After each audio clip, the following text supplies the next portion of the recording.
What is up, everybody? Welcome back to another Fall Obsession podcast. My name is Sam, and I'm your show host over here. Thank you for pressing play on another one of our episodes. This week, we are beginning what some might call another conservation saga on the podcast. We did this not that long ago, a few months ago, where just had a bunch of episodes kind of fall close together that were conservation related, and this very well seems to be the first one of what could be several coming up within the next few weeks, where we are talking about some issues at hand, some stuff that is currently going on in the United States of America on the conservation battlefield. So this week, I have joining me two guys from our own Fall Obsession team. Tim Berges, our Western Regional Staff Coordinator and a Colorado resident. He comes back on the show. And then John Kesler, who was a guest 10, 12 episodes ago with me. Actually connected with him originally through TikTok, just after he saw one of our conservation-related videos that we posted on there. He reached out, we got to talking, and he ended up on the podcast. He has since actually joined our Fall Obsession team now, and is one of our staff members. He's a brand ambassador for us, also local Colorado resident up there. So these two guys get together with me on the show, and we talk about some of the current issues at hand in Colorado. Tim takes us into just some updates on the second draw in Colorado and some of the expectations for the 2025 hunting season coming up. We talk about what 2028 is going to look like, that being the big year for changes coming up in Colorado, and then what residents and non-residents should be doing with their points and how they're utilizing them and everything in between now and then, and even what post-2028 Colorado hunting licensing might look like. And then we get into some more fun conversations talking about the wolf reintroduction, the Stop the Wolf project that is trying to work its way onto the November of 2026 ballot, and we also talk about some other things that are going on right now in the world. There's an initiative coming down the pipe in Colorado. Right now it's titled Initiative 98, that I think folks need to be paying very, very close attention to, because if this thing gains traction, it's going to be bigger than Proposition 127 was. And then we talk briefly toward the end, I would say, about the current GOP budget proposal that would include the sale of public land in 11 different United States.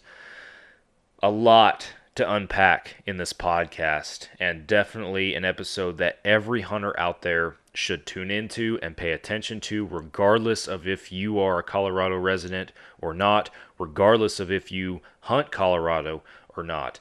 This is important. So please, I just ask that everybody takes the time to listen to this one and listen to some of these other episodes that we have coming up. Next week is going to be another just absolute hammer of an episode for you guys.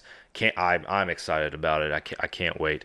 So this is a great conversation. And I will just say, before I get to the housekeeping portion, that if you have not yet called your senators to tell them to vote no on the sale of public hunting lands in the United States, you need to. It is vital that at this stage we step up as hunters and take care of business and do this. So the easiest way to do it, I've done it. It could not be easier. You call this number, it puts you through to the U.S. Capitol switchboard, and then they can just transfer you directly to your senator's office, and you can speak to somebody in the office. You can leave a message. You can do whatever you want. 202-224-3121.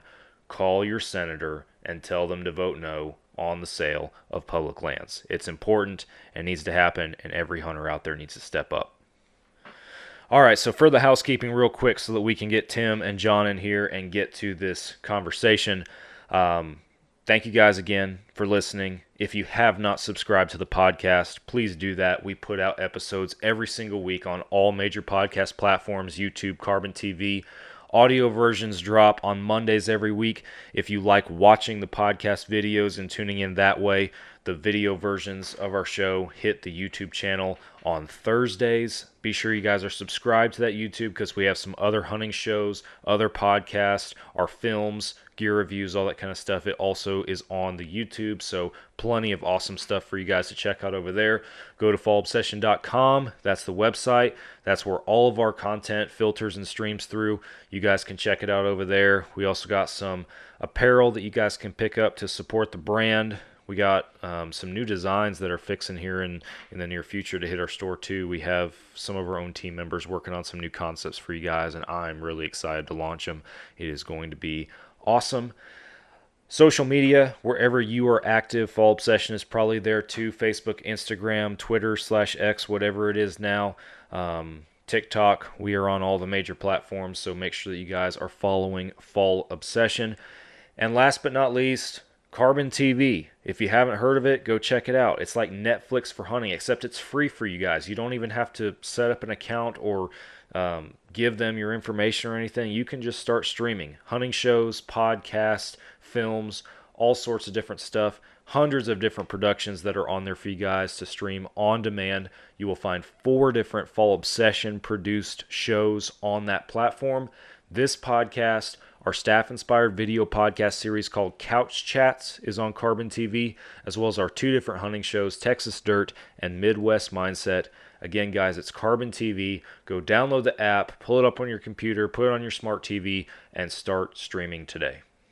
With that, let's get these guys in here. Let's get the conversation going with John and Tim.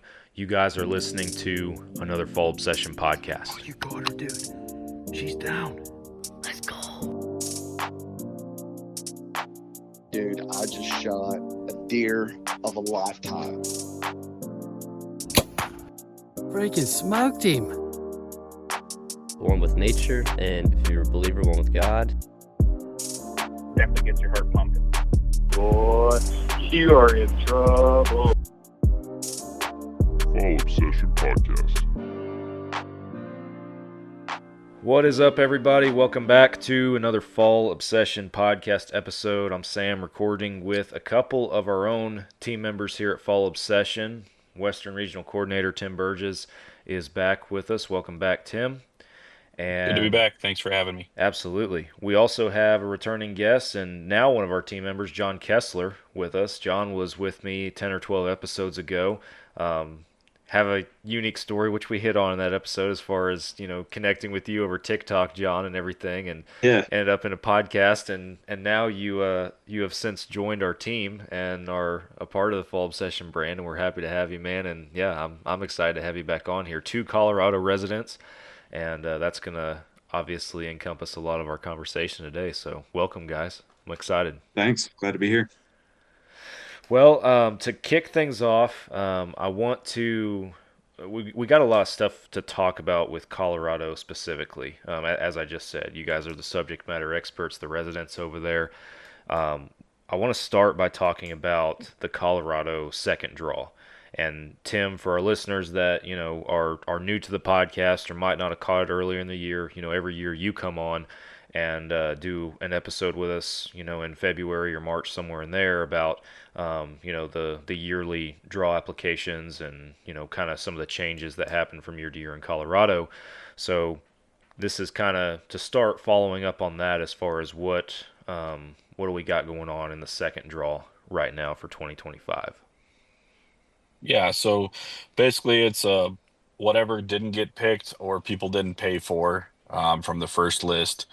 Those all carry over to the second draw, and then it's 100% youth preference. So if you have a kid that's 12 or older that has their hunter safety, or they've only have not hunted in Colorado before, they can get a waiver for 1 year. Basically, they get a certificate saying that you'll hunt with them. They can have a 1 year where they don't have to have that hunter safety. But if that's the case, there's definitely some good options out there for tags that usually wouldn't be available on a second draw, especially on the elk and bear side of things. There's quite a few bear tags this year that made it through that I was surprised about.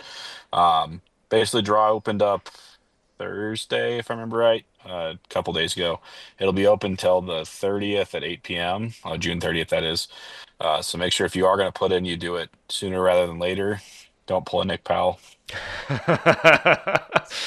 Man, I don't think that dude is going to be able to get away from from getting No, called out on these podcasts when we're talking about Colorado points. no. Poor In the guy. last 3 times, he's sent me a text that he's done it plenty early, so I should probably stop. But I'll probably get one on Tuesday from this one. Yeah. Hey man, quit picking on me.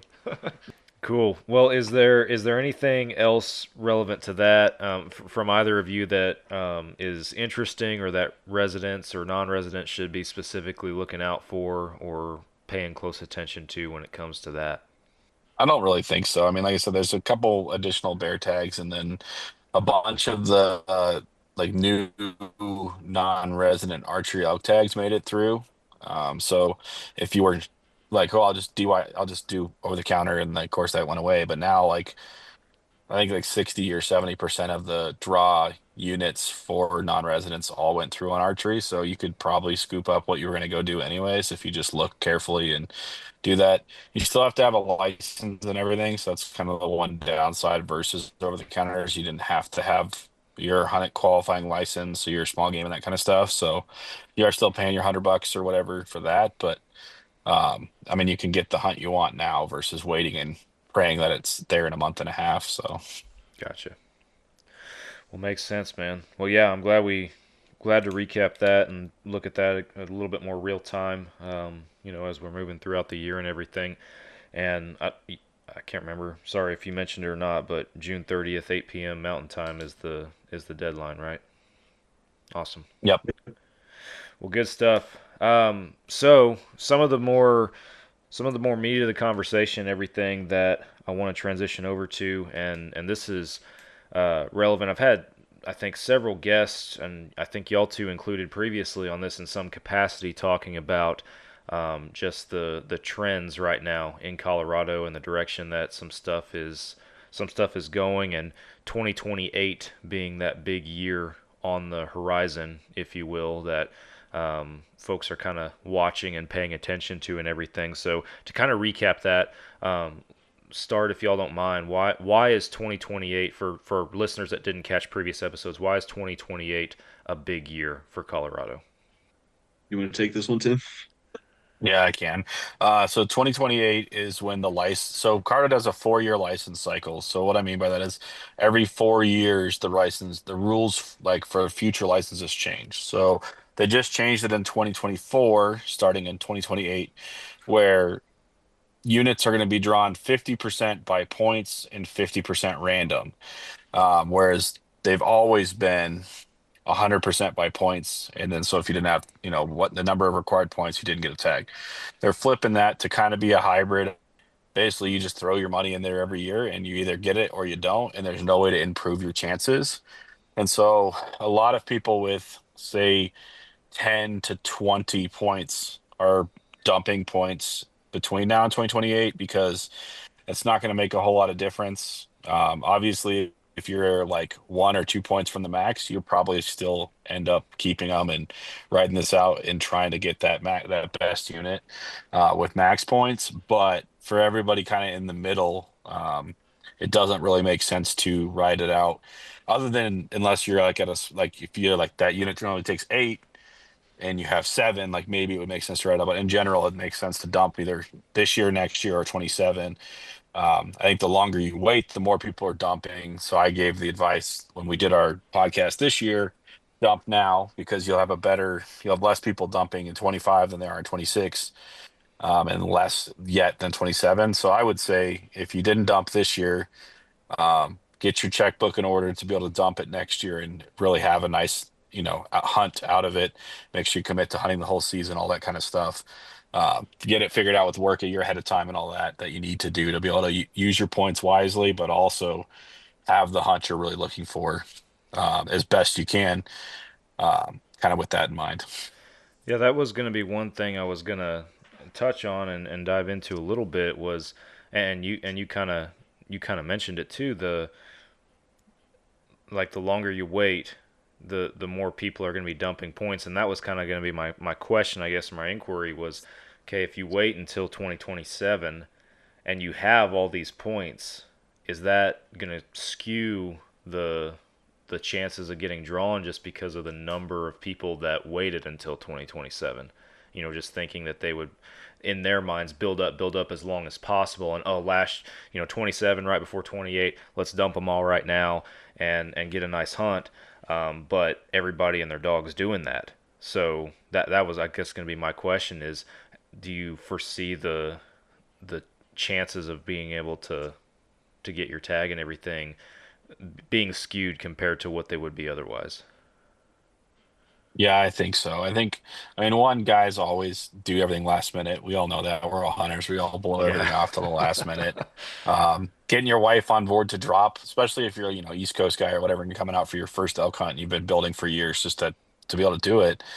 Well, if you're like, hey, well, I don't have the money to to pay for an outfitter. I'm at like 12 points, so I'm in the kind of the dead zone where it's like I could get a slightly better tag than like over the counter or like a over the either over the counter rifle or like one of these elk tags that'll be left over kind of things. But you're also not like in the slam dunk range of 25 plus where you're in a really good hunt, either for really big animals or really high percentage odds on success. So I would say, like I said, the big thing for me is if you're going to do it, commit to the whole season. Obviously, archery committing to a month is a massive ask, but if you're going to use your points on archery, you better commit to that month. Any rifle tag, you better commit to that 10 days or 12 days or 8 days or whatever your season is, and be willing to be there the whole time and hunt it hard because that may be your one hunt. And then the next time you may get that hunt might be 20 years later instead of 6 years later or 10 years later. I know, like, I'm in the pronghorns where my biggest point pile is. I think I'm at 9 right now, and I really want to hunt 3 and 301. I'll spot check it because I don't care. Um, and I'm right on the line of like I could probably draw it right now, but I also know like I don't have the time to go this year, so I didn't. I might be able to go next year, and I probably will try to actually get the tag for the first time ever next year and see what happens. Um, but that's like I'm gonna be that's where the one where I'm not gonna be dumping is pronghorn. Elk, I'm lucky enough where I go to a place where I can get a cow tag as a second choice every year, and that's over the counter bulls. So I'll probably build elk points regardless, no matter what. And then kind of just depends on everything else from there. Deer, my farm's going to get super interesting. Personally, I'm really interested to see how they do this with landowner tags because that's going to be absolutely crazy. For example, like you say me fun of me, but like pronghorn tags in that unit as a landowner take 9 to 12 points. So Oh just wow. a ridiculous amount of time waiting. And there's literally two of them. There's one that's good for anybody and one that's good for friends or family or minor children only. Um, every year because there's only Wow. 10 total tags. So if you switch that where those go random, you're gonna have people draw it back to back years just by chance because they'll have the max points and then flip it where the next year they may randomly get it and people are going to be pissed. So I'm really interested to see how they do that for landowners. I don't think it's been written. If I missed it, somebody will correct us and let me know. But that's where I'm really interested to see how they do that side of the house. Hey guys, sorry to cut y'all off from the conversation. We'll get back to it in just a second, but first I want to tell you guys about Hoot Camo. Hoot Camo is one of the best camouflage brands out there for the blue collar hunter. The prices, you can't beat them. The patterns are extremely versatile. They work in so many different environments. I have worn Hoot Camo hunting whitetails, hogs, and turkeys down here in the hardwoods, the mesquites, the scrub brush of Texas. I've worn it in the flatland plains of eastern Colorado hunting mule deer. I've even worn it in the mountains of central Idaho hunting elk. It works in so many different places. It is extremely high quality gear, extremely warm, holds up well against the elements. You cannot beat it. Go to hootcamo.com, use the code FallObsession15 on your next order, no matter how big or small it is, and check out everything that Hoot Camo has on there for you guys. Yeah. I'm curious what you if you got anything to add, John, because your face kind of lit up and you got a big smile on your face when Tim started talking about pronghorn. What you got over there? Yeah. So I'm currently now sitting on 21 antelope points. Oh Never wow. hunted them. Lived in Colorado whole life. Been putting in points every year, and I was like, cool, this is my year. And I knew the point dump was coming because of the 2028 changes. And I was like, I think I'll be okay because the unit I applied for is here in my home unit. which only has up until this year only had 8 antelope tags, rifle antelope tags. I think there was 6 muzzleloader and 8 archery, so a couple dozen total. But I applied for the rifle tag, and per last year's math, I had more points than necessary by 1 or 2, and the lowest drawing point total for this unit this year was for the rifle tag was like 23 points. Oh wow. Yep. So I got horrifically outdone on an Oh. incredibly high point tag. Oh wow. That is crazy. Yeah. So, let me ask this. Long term, right? Post 2028. It do y'all feel like Colorado, especially for non-resident hunting, is just going to take a huge dive because people are going to take their stuff to other states, or do you think that you're still going to have people that are putting in and pursuing this pretty heavily? I In think my opinion, sorry, Tim, go ahead. no, you go for it. Yeah, in my opinion, no. Colorado's still the cheapest out of all the Western states to get an out of state tag. Okay. That's just by that metric alone, we're going to have more applicants.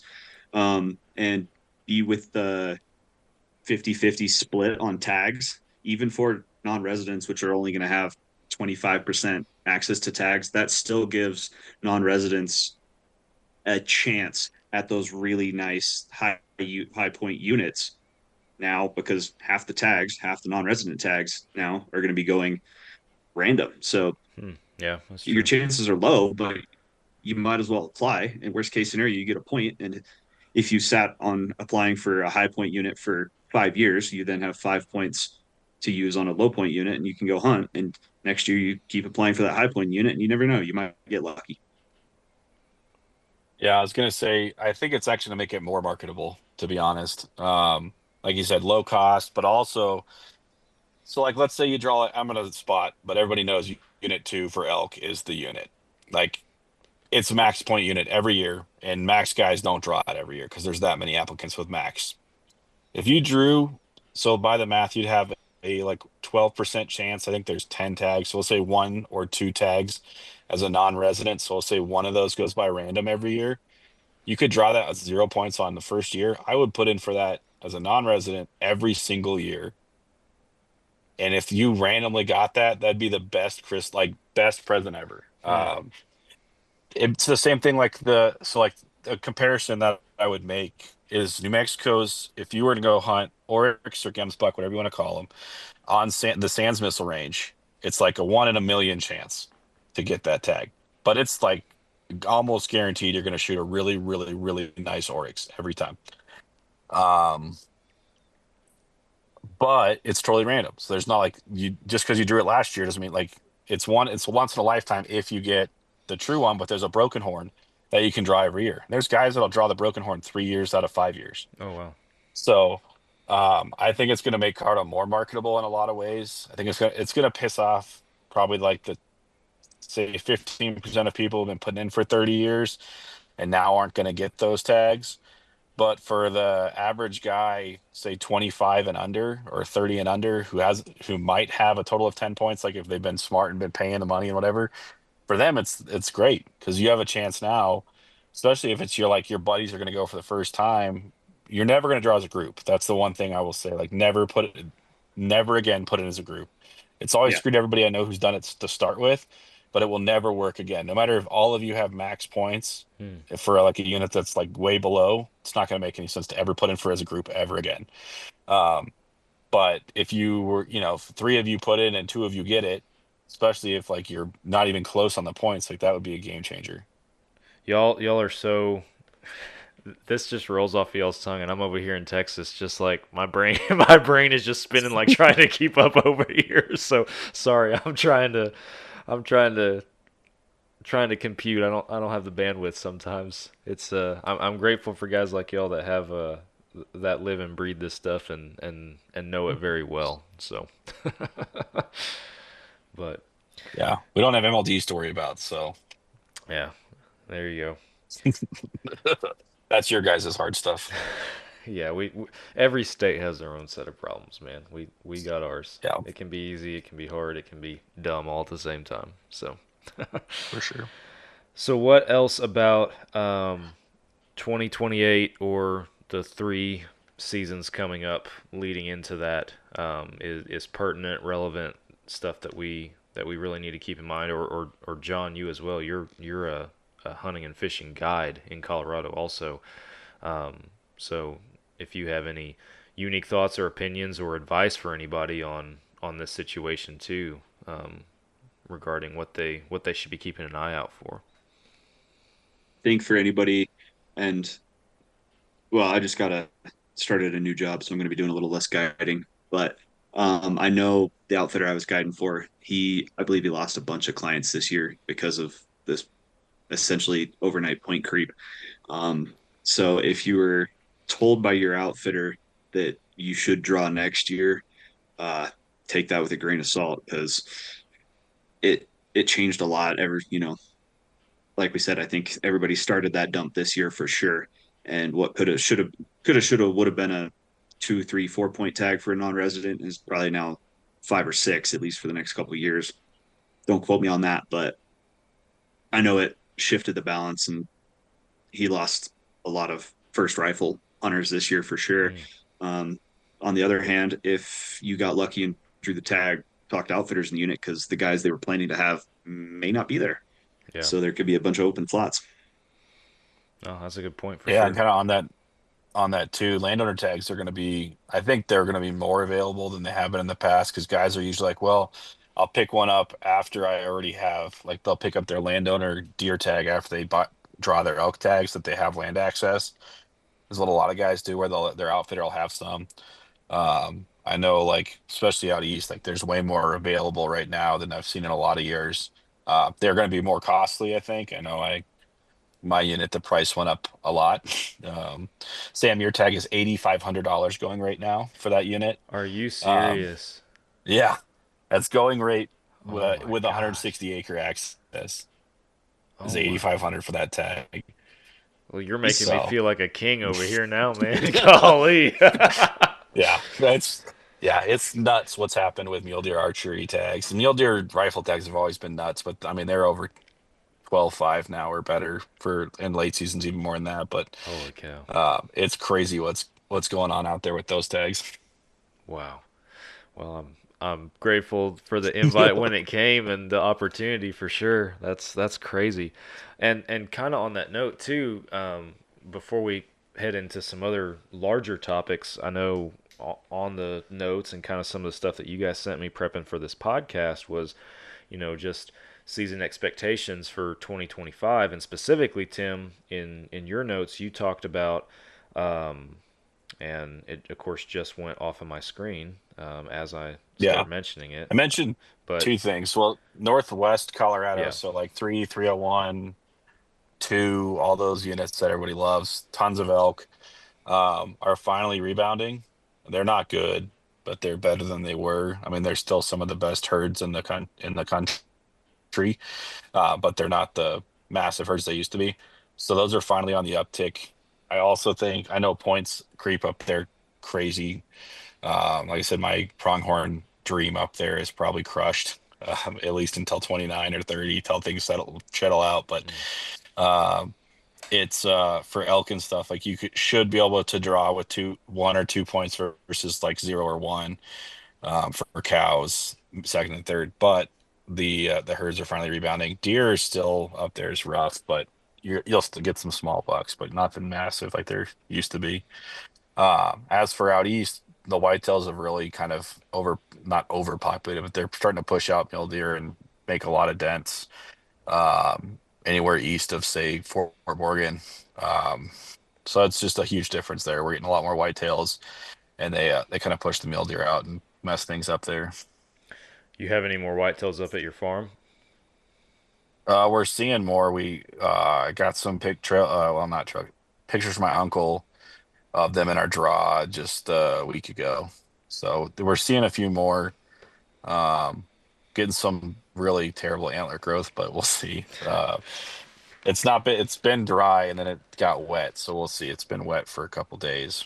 or like about 2 weeks. But so we'll see. Of course, with no minerals or anything like that, that really hurts antler growth. And I mean, they have all the food in the world, so that's never been a problem. But it's water and the lack of salt and that kind of stuff. So if they fall the river and come back and forth, then they'll be okay. But if they, which the whitetails usually do, where the mule deer don't, so that's why they're kind of also overperforming, is they're getting the better nutrients and everything.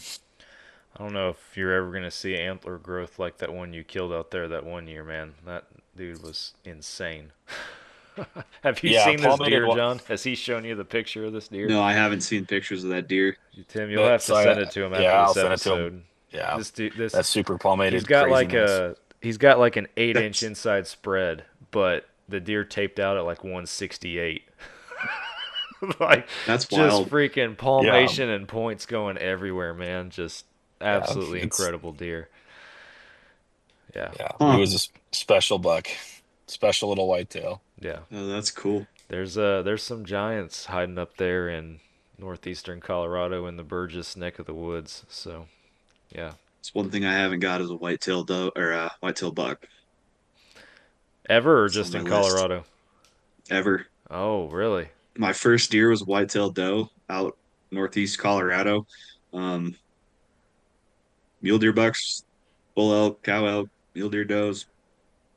Never killed a whitetail buck, and I was hoping for an antelope this year, but that didn't materialize. So Well, I might I'm not gonna offer to fix or to help with the whitetail dream just because I haven't shot a whitetail buck in so long either. But if the stars ever align, I'll see about getting you down to Texas. You can shoot one of our tiny little bodied deer, as Tim knows. whatever works. Yeah, you might get 8 pounds of meat off some of those. No Tim joke. I Tim's had some good Texas hunting experiences down here, so Yeah, we yeah, I can say that one button buck I got. I think I seriously got 9 pounds of meat out of him. he was not very big, man. No, Tim came. but those back straps were the best Oh, I've ever eaten, other than eland. But I mean, just the best thing I've ever eaten in North America. pretty stinking That's good. wild. Yeah, we Yeah, had a staff hunt back in, I think it was December like of 2019. Yeah. 2019. It was the 2019 season, right before COVID. Um, yeah, and Tim and a bunch of guys came down. We had a private landowner down here in Texas reach out that had like 6,000 acres, like just oil field guy. Him and his business partner owned all this land, and they just took like their clients and their family out there hunting, and only shooting a handful of deer a year on that much land. They were overrun with deer, so they're like, hey, if y'all can come out and just shoot does and cull bucks, we bring your guys out. You can use the camp house, or it was more like a lodge, kind of small lodge, but Hmm. we're like, say less. So we put together a little gig out there. It was a pretty good weekend out there. I think we killed like 30 something deer in less than 3 days between the group of us. Yeah, it's It was a 30, busy skinning shed. Oh yeah, yeah, dude. 33. Hey folks, if you guys are in the North Texas area like I am, then you need to go to Bear River Archery and Pro Shop in Van Alstyne, Texas. Justin and the guys up there have an incredible operation set up. They will take great care of you and all of your archery needs. They are the official bow shop in North Texas, a Fall Obsession. I love going there, and I'm picky. If you guys know me, I am very selective on who I let work on my bow. I will let Justin work on my bow. They do great stuff. Check out Bear River Archery and let them know that Fall Obsession sent you. Yeah. You had to when you came back to camp, you had to wait in line at the skinning pole, Wait and the for your skinning pole turn. held 4 deer. Was this all archery, or were the guys using Oh, everything and It anything? was whatever you yeah, wanted. You could blow them up if you yeah. wanted to. It was, yeah. I mean, I was shooting a 7 mag at 70 yards on deer, and like, what was crazy was how little they bled. So you would hit like, I'm not. We lost some. I'll say that much, but There because were they just a didn't bleed. couple Like, I that got mean, away. I know like Drew was using like a 20 gauge with slugs at like, and he was like shooting from the archery blind at 20 yards, and his deer were hard to track, and he's putting holes with a 20 gauge at 20 yards in them. I I Um, I shot that 3 does with my bow that weekend. One of them just dropped right there. And I got them all on camera, on film. One just dropped right there. The other two, classic donkey kick, complete pass through. I shot all three of them with the same arrow. Same pass through. Um, but you walk up, there's no blood. You just had to go wander around in the mesquites until you just stumble across them, basically, in the direction they ran. Like, they're, Interesting. I think Tim probably It was shot the nuts. only deer that actually bled out there because there was that one you shot Yeah, when we that moved one. that Yeah, that blind one that I bled a shot lot. with whoever's. Yeah, that one I borrowed somebody else's gun and blew the front shoulder out. Yeah, that one But yeah, bled. the Do one it. I shot with a bow at like 9 yards, I pinned the heart to the far shoulder because it was a quartering away shot. I didn't get a pass through, but it ran off. We never found it, and it was my first time archery hunting, so I lost my first deer I hit with one. And after that, I was like, well, I just lost a $70 arrow when I just started. Yeah, I'm done with it. So that about killed my archery career right there. I haven't had put a whole lot of effort into it since. Yeah, it was a good time. Jeez, that's nuts. Good time. Yeah, Sounds like it. it was a great time. Well, getting back on the topic of Colorado, because we rabbit trailed onto Texas there for a minute.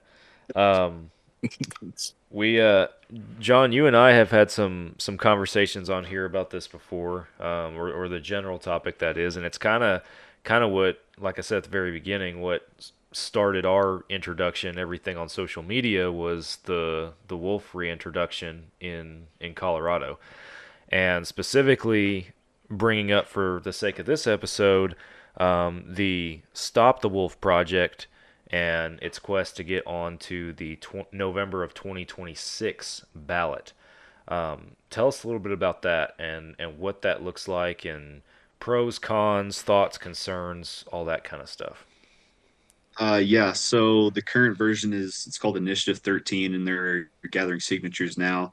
And it is the most basic version of there were several that were put out that had different levels of stuff. This one is like the most basic, and it says ends wolf reintroduction on December 31st of 2026, if I have my facts right. And that just means as of that date, they cannot import wolves into the state from anywhere. British Yeah. Columbia, Oregon, whatever. It's done. So whatever wolves are in the state are in the state. They have to rely on natural reproduction at that point. Okay.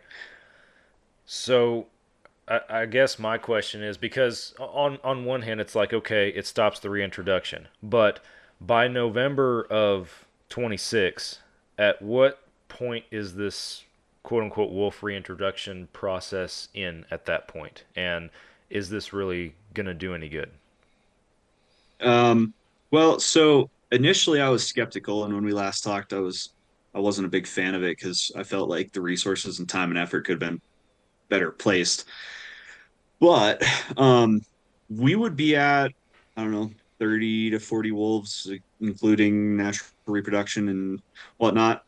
By that point, they would have all that December to bring in more if they wanted. We could be even as close to 50, um, which is kind of the metric of where they wanted to be at. Um, but we've also taken some pretty serious casualties in the wolf department. I think we've had, man, I looked this up this morning and I can't remember. Five, Five. Was it five five? so I thought we far. were over up to seven. I know of five. Let's put it that way. Yeah.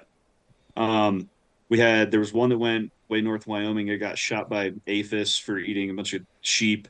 Another one in Wyoming presumably was killed by a hunter. All Colorado got back was the collar, and Wyoming wouldn't tell us what happened. One died in Rocky Mountain National Park. One got killed by a mountain lion last year. Another one died somewhere northwest Colorado up by Meeker, I believe.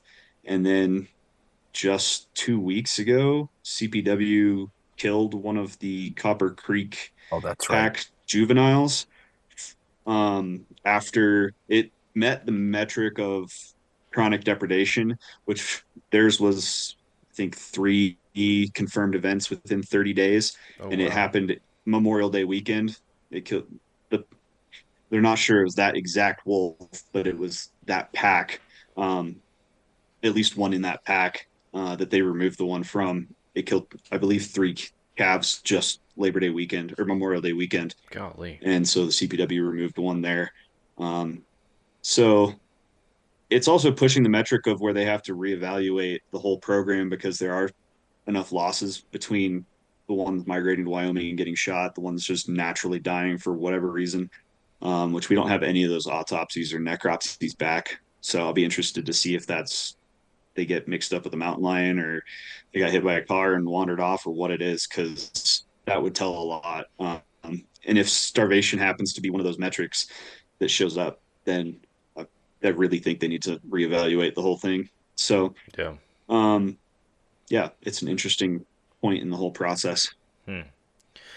So Yeah, I go ahead. think from a legal perspective, it's the only way getting it on the ballot and having it voted is the only way to actually stop it.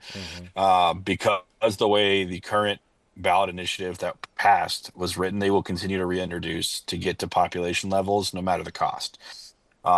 They estimated the cost at like 300,000 per year. It's like not over been over 900,000 every year, Oh wow. in taxpayer dollars, and they're denying rancher claims left and right and just basically blowing them off. And it's way above that. They just don't have budget for it. And so, Yeah, from a lot of perspective, it's like this is the only legal way to challenge it. So you have to do it because you can't sue, you can't everything. This is the only way to beat it is take another ballot initiative. I like that they went very simple and said this is the only thing they're trying to shove into it, because if they had done more, it's way less likely to pass. I think it probably will pass if it makes the ballot, just because a lot of people feel like that I know from, especially at work and stuff, that are very voted for it and now have been like, wow, this really did cost us a lot of money and caused a lot of problems. And they're like, they had no idea all the issues it would cause. And so I think from even like somebody who's just like willing to understand what's happening is realizing it's a bad thing. So I think it will pass if it were to get make when it makes the ballot. I think it will make the ballot. But I don't think it's going to be like massive. Like it's, I think if it does, they'll bring in a bunch of wolves in December. Like we've talked about, they'll have about 6 weeks afterwards to be able to do what they want to do. I think they'll bring a bunch in as quickly as they can to try to get to their number. And then it's going to be, they're still federally protected as an endangered species. So you better be really on top of knowing it's a coyote or, or a wolf, Hmm. for a while, because that's going to be a hot button issue. And that's one thing I think a lot of people haven't really been that on top of. And we haven't had any accidentals that I know of, but once there's a big push, especially at the end, things are going to get weird. Yeah. Well, and that's interesting too on the ballot, and just thinking out loud with that, because you're talking about how it'll probably pass. And I mean, yeah, just from the naive voter that just simply understands that there was a wolf reintroduction and now that there are wolves again. Oh well, now we're gonna stop bringing more wolves because we have wolves, right? That just something as simple as that for the naive voter, right, is a vote in favor of it. And then to your point, I think you'll have people that have been maybe paying a little bit of attention since then. I also think that the attention that Proposition 127 drew, and the level of advocacy that came with that one for something that had nothing to do with wolves, it was mountain lions, but it brought the whole wolf situation kind of back under the spotlight, I think, to the point where people kind of looked at that and like, oh yeah, that did happen. Oh, that's actually a bad thing. Oh, hold on, let me look at that. I think that people might have started educating themselves a little bit more on what had already occurred with that when they were looking at the pros and cons of 127. So yeah, Yeah, 100%.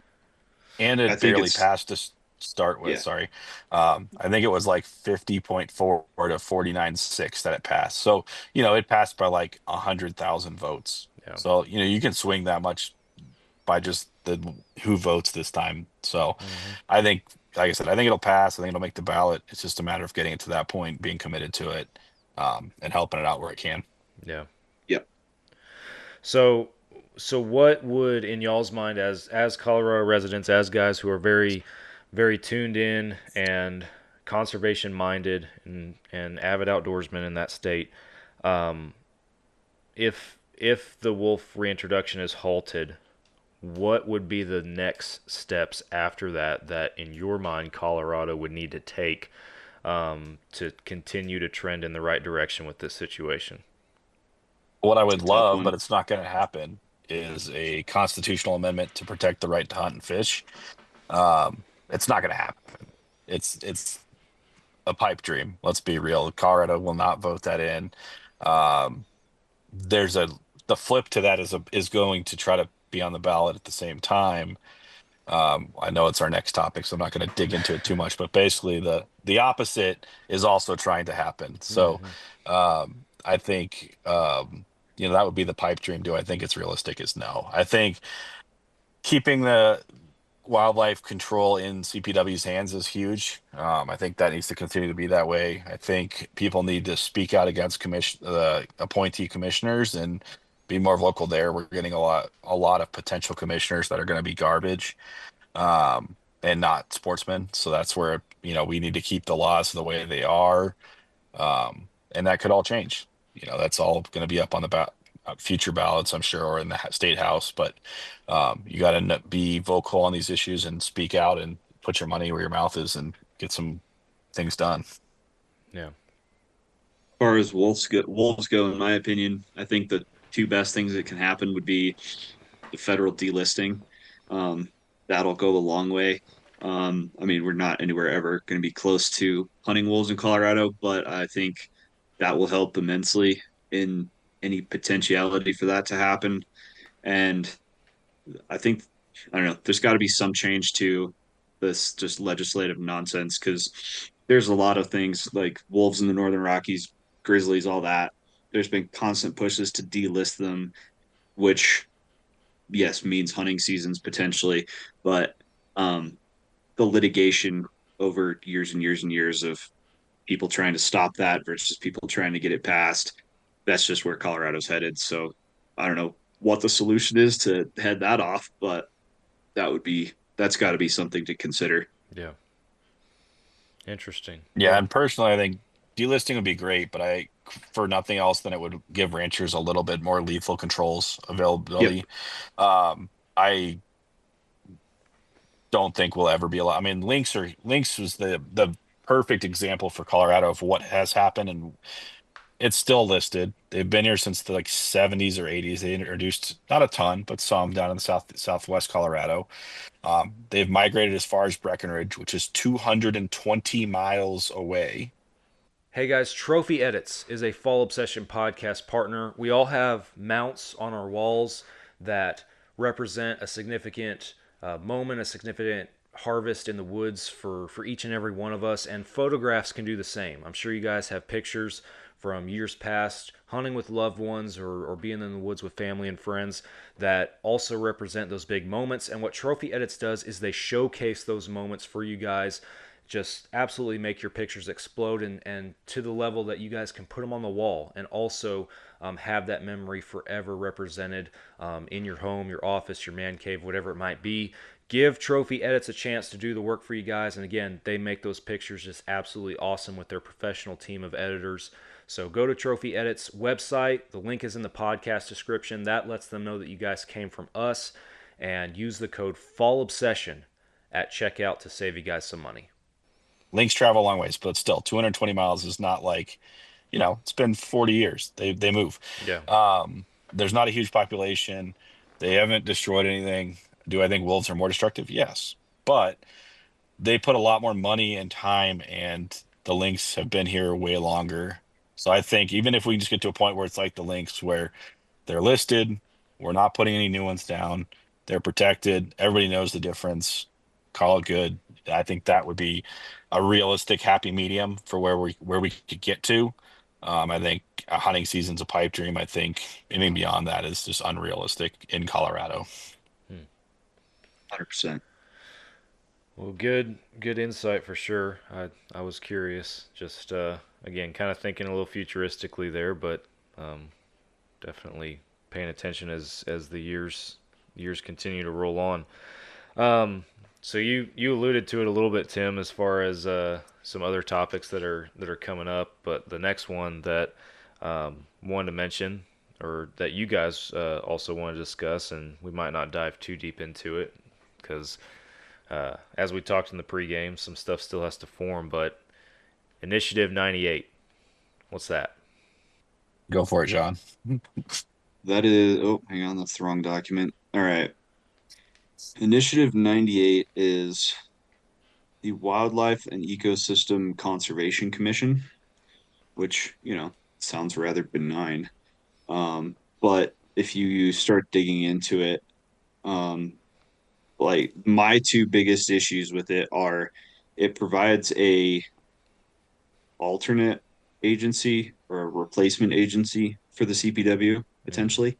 It specifically states that should the CPW or other management agency become defunct or defunded, they can step in. And the other one is it has the ability to designate state endangered species. So with bugger all oversight, essentially, um, Mm. they can just be like, no, that's a state endangered species at whim. Um, as far as I can tell, there's a whole bunch of other stuff involving private land and uh, their powers and responsibilities and how they form their commission and stuff that's not ideal. But again, this is stuff for another podcast. But it has potential to completely derail Colorado's current and longstanding effective wildlife management agency and how the agency functions. So Yeah. just leave it at that. Yeah, it's basically designed to replace CPW with people who are appointed by the governor, which realistically our governor will always lean a certain way. Our Hmm. current governor, his husband is one of the biggest animal rights advocates in the world. They donate millions and millions of dollars every year personally to animal rights charities. They host animal rights events at the governor's mansion regularly. So if this happens, hunting will not be a thing in Colorado in 10 years. That's I will say that out loud. I would I agree with mean that it. assessment entirely. 10, wow. 10 years, it will not be hunting in Colorado. There may be limited, here and there, maybe birds or something, but in general, there will not be hunting in Colorado in 10 years. That's a crazy thought right there. Bold statement, but That's a bold It's, statement. That's I will crazy. say it, and I know we're live and people are going to mock me, but this thing is that bad. Yeah. I would Um, agree. It's terrible. It has so much bad potential for hunters, anglers, consumptive wildlife users in the North American model of wildlife conservation. it's It's terrible. when I first read it, I was like, well, they're just going to replace the consumptive user with the non-consumptive, which is basically then you get into, well, what's their priority then? It's no longer hunting and fishing. And well, we probably still have fishing, yes. I mean, do I think they'll be limited? Yeah. Are we going to be extremely catch and release, probably only, or very limited take for actual like bringing home to eat fish? It's going to be a nightmare. They're going to treat it like a national park. We're going to have insane overgrowth of one species and then downturn of another, and all kinds of craziness is just going to happen. Wow. So this initiative, it's still relatively in the origin phases and everything, is my limited understanding in the 2 seconds that I've been able to really dive in personally with it. Um, what kind of potential does it have to gain traction, y'all think? Good question. I mean, I just told you what our government structure looks like our governor, and I think it's gonna have a chance to make a ballot.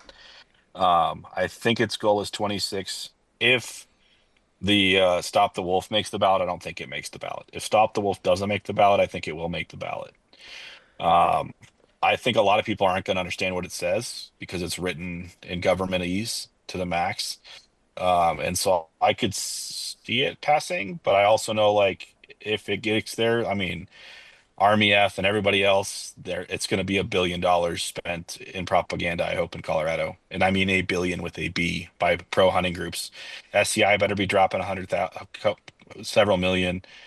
Dallas Safari Club, I'm looking at all the big dogs. Like if this goes on the ballot, this is $1 billion issue for Colorado, for parks, for the future of hunting and fishing in this country, not just in Colorado.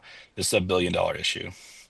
Yeah, Wow. the precedent that 127 would have set just in Colorado and not, I mean, and nationwide was astronomically bad. This makes that look like a drop in the bucket. Wow.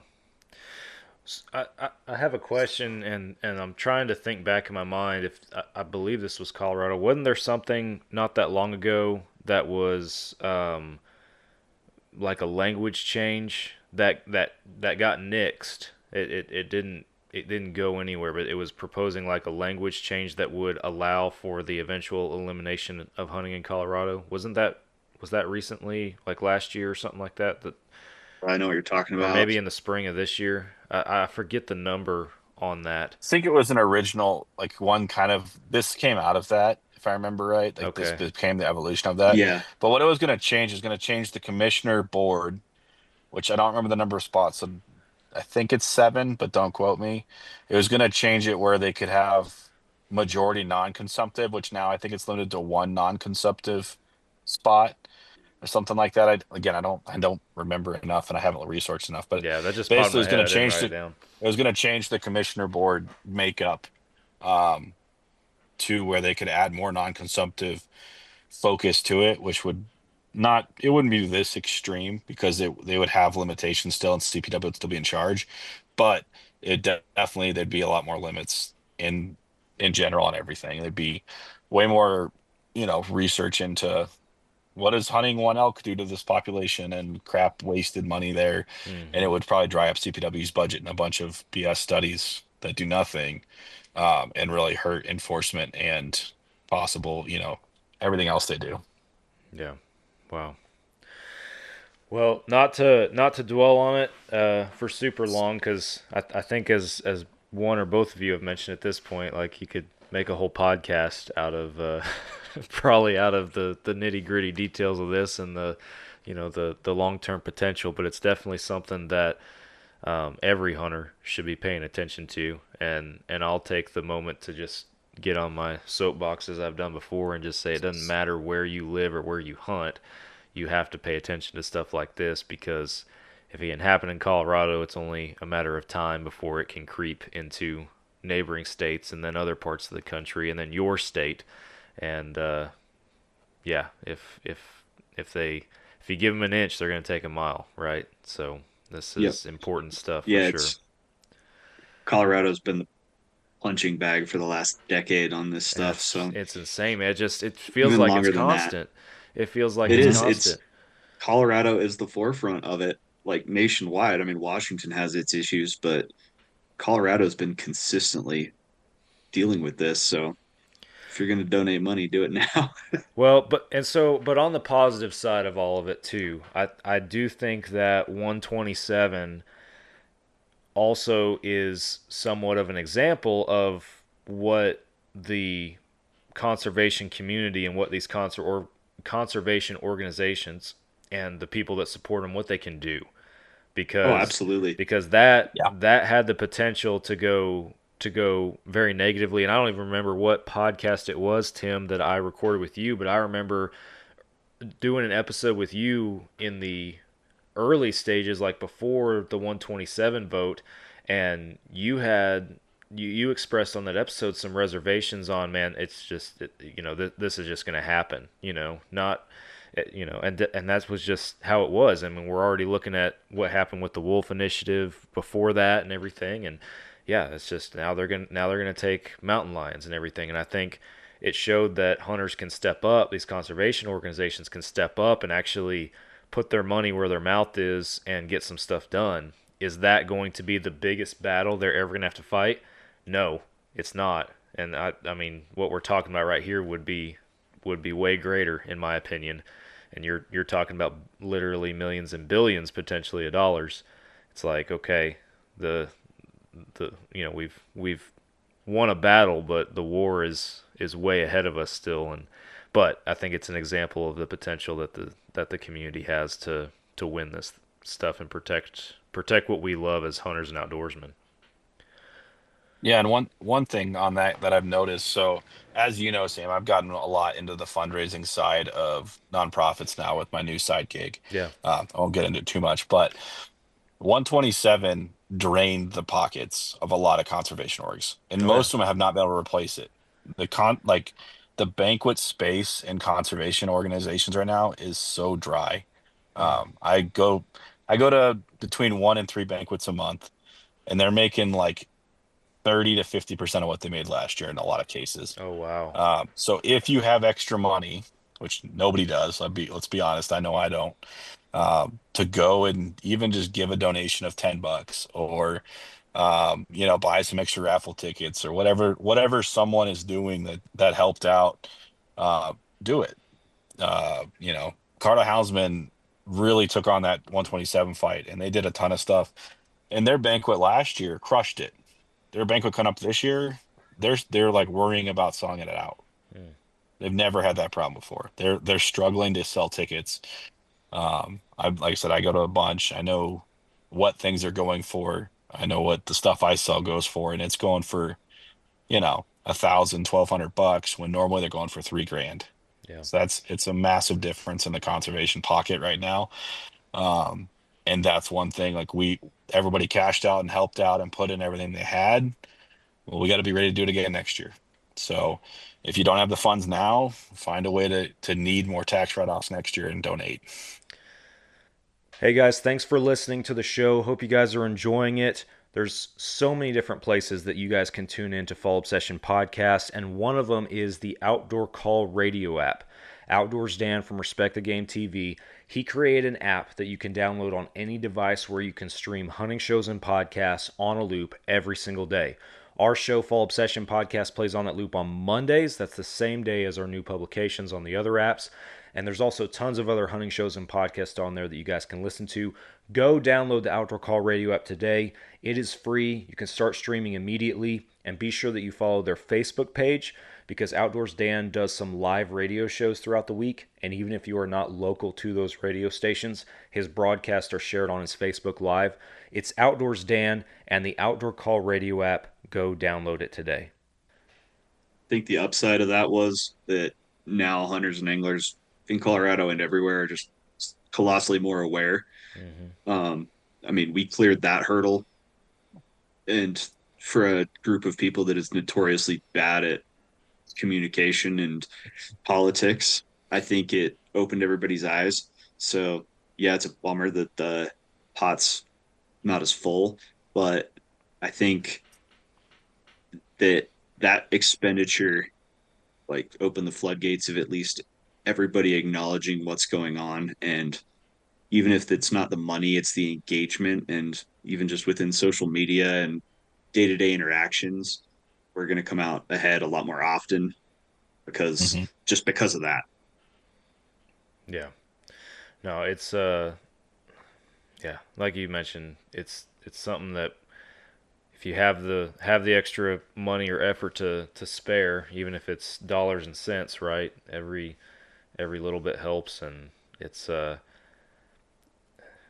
hunting and your contribution to it is far more than, the physical in these days, especially far more than the physical management of animals or property in the hands-on, boots-on-the-ground realm, or just purchasing hunting licenses and all that kind of stuff. It is there's a whole nother conservation battlefield now that has to be constantly fought and won, and unfortunately in today's day and age it takes money. So that's just how it goes.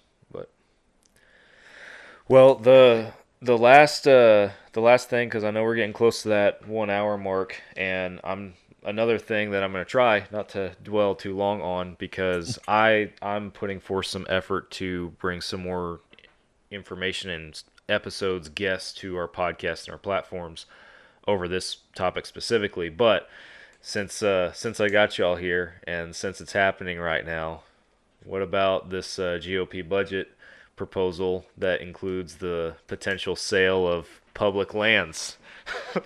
Let's just take a peek into that can of worms. What are your thoughts on that? I hate it. It drives me up the walls. I can see public land in 360 degrees from my driveway. Oh, So man. the fact that they want to sell that to try and pay off this just astronomical debt is absolutely asinine in my opinion. I mean, I don't think it's going to make, especially here in this valley, it's not going to, where I live, it's not going to make a dent in the housing crisis. That's not the problem. There's plenty of housing. It's Airbnbs and, sorry, but rich Texans that own half I'm not one, half so the town. so you can say that. Yeah, I mean, I hate to throw Texas under the bus, but it's a double-edged sword in this valley. I mean, Yeah. there's so many second homeowners during COVID, the Attorney General of Texas sued Gunnison County because we were trying to keep people out. There are so many second homeowners from Texas in this valley that they got the Attorney General of Texas to sue the county to let them come to their second homes. Oh my gosh. Selling public lands to make housing is not going to fix that problem. No, and it's so none of it makes sense on that front, right? It's not a housing solution. It's not a debt or a financial solution or anything like that. If you look at the map of potential, you know, uh, public land sales or forecast, however you want to look at it, and I know there's slightly different versions out there, but it's like a lot of these places, it's like that land has no purpose for that. Like it is nowhere near a location that would be beneficial for that. It's not needed for that. It is, in my opinion, it is a liquidation and a limitation on hunting and fishing. That's what it is. And And like here where I live, we have Gunnison sage grouse, which are an endangered species. Every bit of public land I can see from my driveway is falls under that umbrella. So like they can't sell that. That's very little habitat for an endangered species. Like we can't even go shed hunt until May 15th because we're trying to protect that endangered species, and then they want to go sell that land to turn into housing. It's ridiculous. Yeah, I mean I'm right there with you guys. I have a couple perspectives on this, and I won't get into some of them because they have to do with other stuff. But it's definitely one of those things where every time it comes up, it's the same three guys. And so if you live in one of those states, and I'm going to call out Utah here, primary that guy. Let's go. Let's show this guy this means some business. We don't care that you vote the way we want you to 75% of the time. This one thing means enough to us. We want you out of there. We don't care that you do everything else we want. This one thing, you brought it up 4 different times. We need to get you out of there. Obviously, I don't have any say in that. I don't live in Utah. I can't vote against this guy. I know both of my senators here are going to vote against it, Yeah. regardless of what the bill Colorado. says. Yeah, Yeah, Colorado senators are great in that well, respect. in public land, they're amazing, but they're going to Yeah. vote against this bill regardless of what it says. No matter what changes in it, they will vote against it. I've called both of them personally, and they both said no matter what it says, I'm not going to vote for it. So that doesn't change anything here. But if you will live in Utah, you need to get that guy out of there. You know who I'm talking about. If you don't, you need to read anything on the internet in the next week. Everybody names who did it. Let's primary that guy. Let's change this course and show this means enough to us as hunters and fishers and anglers and people who just love public land that this guy should not be representing us anymore. yeah, well said. It's Bold a take. yeah. And Just clip and put on Instagram. It's gonna happen. Yeah, I'm gonna be it's hot water. it's just hilarious because like here in where I live, I mean, you've got all aspects. You've got hunters, you got anglers, you got mountain bikers, hikers, campers, and like there's a little bit of friction between the mountain bikers and the hunters and stuff. Like they want to add more trails, and we don't want more trails in our wintering grounds where the elk are. But we are in solid lockstep on this one. Like we can forget about the fact that we were at each other's throats over some trails a couple years ago. This does not fly Yeah. for us, for the outdoor community as a whole, Mm-hmm. beyond hunters and anglers, beyond consumptive users. Like it's fascinating that, it can go from us disagreeing on something to an issue like this bringing people together, and the hill that all outdoorsmen will die on is public lands in public hands. No, it is a hill to die on for sure. I feel that way at least. So I've called and left messages and called again and yeah, done the whole deal with my senators and everything, and expressed my feelings on the matter. I encourage anybody else to do the same because this is I mean, man, we got to flood those offices with our opinions on this kind of stuff. You hunters, for a long time, I feel like we just kind of coast and sit by and just are content to not stir the pot. Well, it's time to stir and get a big spoon, in my opinion, Yeah. because this is unacceptable and ridiculous. So If we don't stir the pot, the pot's going to stir us, and we ain't going to like it. yeah, nope, 100%. Well, I won't dwell on the public land issue any longer or dive any deeper. Just like I said, I got I got some episodes on the docket for coming up here on the podcast that are going to address that specifically, and I believe as long as the schedule doesn't change for our listeners, next week is one that you guys are going to want to tune into, because that's going to be the first one in that saga, or maybe this one's kind of the first one in the saga. I don't know. So we've been pretty conservation minded in this conversation. But guys, y'all got anything else for the greater good, or anything that y'all want to share with our audience before we wrap it up? Nah, it's going to be a dry year out here. Focus on water. Yeah, I was gonna say that definitely one thing that I always harp on with you, Sam, is definitely practice. You need to shoot your bow more and shoot your gun more. Um, 5 rounds at the range to check your zero is not enough. You need to drop 2 boxes a season at least, in season prep. So Yeah. get on it, shoot some rounds, find a I better ammo if started you don't. I started shooting my bow again because I got the bear tag and there's a spot that I could potentially hunt that's archery only. I broke my recurve after a week. One of the limbs just snapped and I just about shot myself in the face.